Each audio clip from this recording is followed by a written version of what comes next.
सीधे रुक करेंगे नई दिल्ली स्थित पूसा का, जहां केंद्रीय कृषि मंत्री नरेंद्र सिंह तोमर एक बहुत ही खास कार्यक्रम को इस वक्त संबोधित कर रहे हैं। सत्र के पश्चात फिर 17 को और 18 को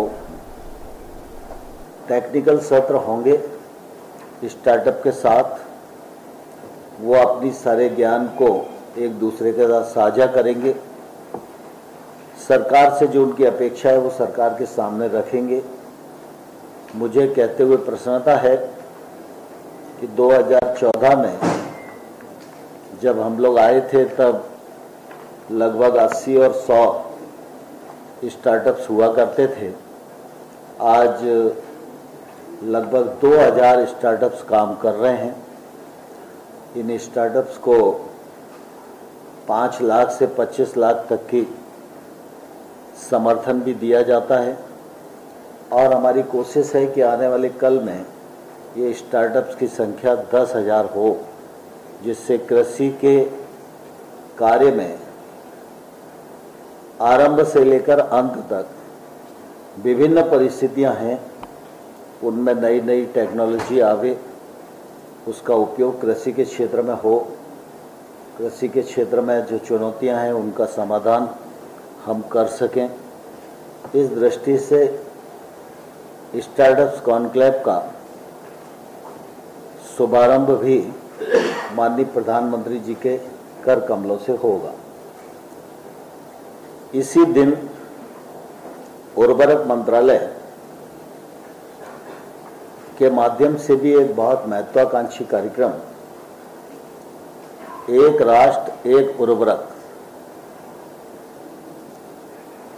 शुरू किया जा रहा है।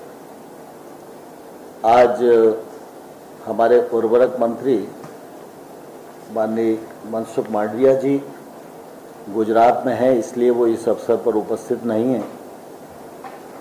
वो होते तो बात को और विस्तार से इस समय रखते, लेकिन फर्टिलाइजर मिनिस्ट्री के इस महत्वपूर्ण कार्यक्रम से जहां एक और किसानों को सुविधा बढ़ेगी, वहीं कामकाज में ट्रांसपेरेंसी भी आएगी और एक रूपता भी बढ़ेगी। 17 अक्टूबर को ही उर्वरक मंत्रालय द्वारा देश के 600 जिला स्थानों पर प्रधानमंत्री किसान समृद्धि केंद्र, जिसका शुभारंभ माननीय प्रधानमंत्री जी के कर कमलों से संपन्न किया जाएगा।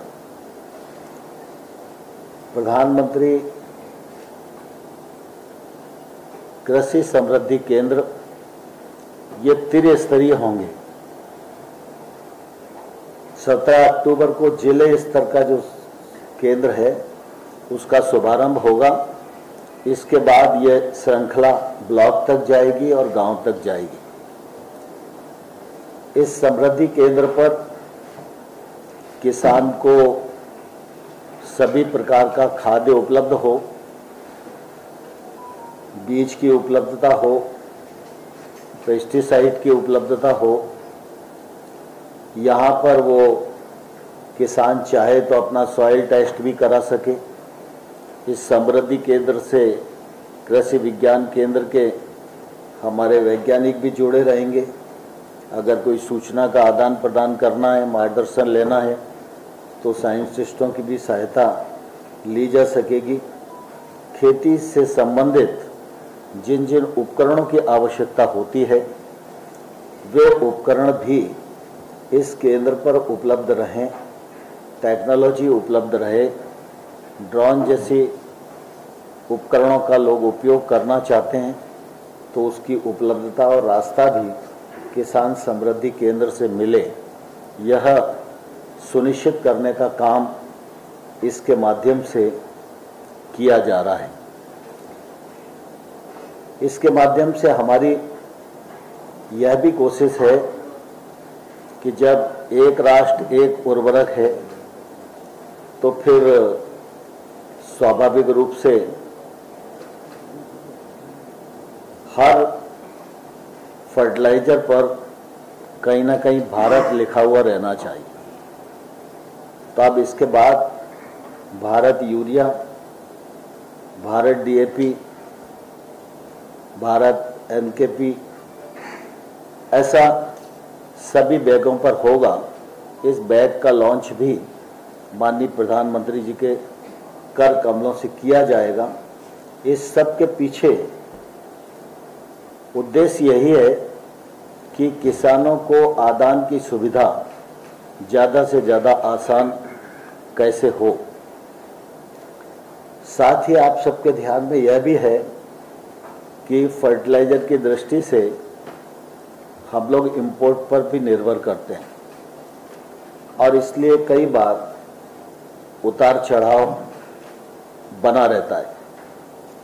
किसान को फर्टिलाइज़र की छोटी छोटी भी जानकारी रहे, उपलब्धता के बारे में भी, कीमत के बारे में भी, और किसी प्रकार का उतार चढ़ाव है तो उससे भी किसान अवगत हो। इसके लिए उर्वरक मंत्रालय एक ई पत्रिका भी उस दिन लॉन्च करने जा रहे हैं, जिस पत्रिका में फर्टिलाइज़र से संबंधित सभी प्रकार की जानकारी ऑनलाइन उपलब्ध रहेगी और इसका फ़ायदा निश्चित रूप से किसानों को मिलेगा।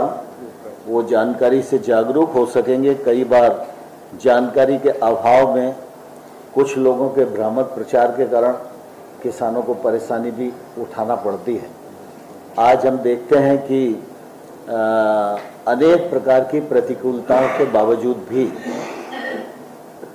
भारत सरकार ने उर्वरक की दृष्टि से पर्याप्त मात्रा में उर्वरक की उपलब्धता सुनिश्चित की है, लेकिन कई बार वितरण में दिक्कत होने के कारण और कुछ लोग योजनाबद्ध तरीके से भ्रम फैलाने का काम कर रहे हैं, उसके परिणाम स्वरूप किसानों को परेशानी उठाना पड़ती है।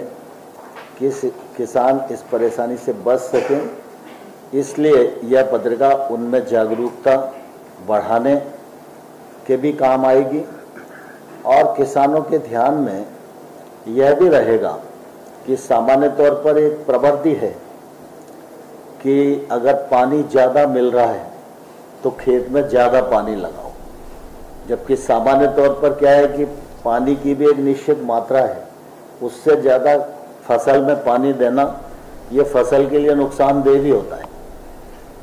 ठीक इसी प्रकार तो इस वक्त आप बहुत ही महत्वपूर्ण प्रेस कॉन्फ्रेंस को सुन रहे थे। केंद्रीय कृषि मंत्री नरेंद्र सिंह तोमर इस प्रेस कॉन्फ्रेंस को संबोधित कर रहे थे। क्या कुछ उन्होंने अहम बातें कही, मैं आपको एक बार फिर से वो बता दूं। उन्होंने कहा कि आज की समय में जो कृषि क्षेत्र है उसमें तकरीबन 2000 स्टार्टअप्स काम कर रहे हैं पूरे देश में।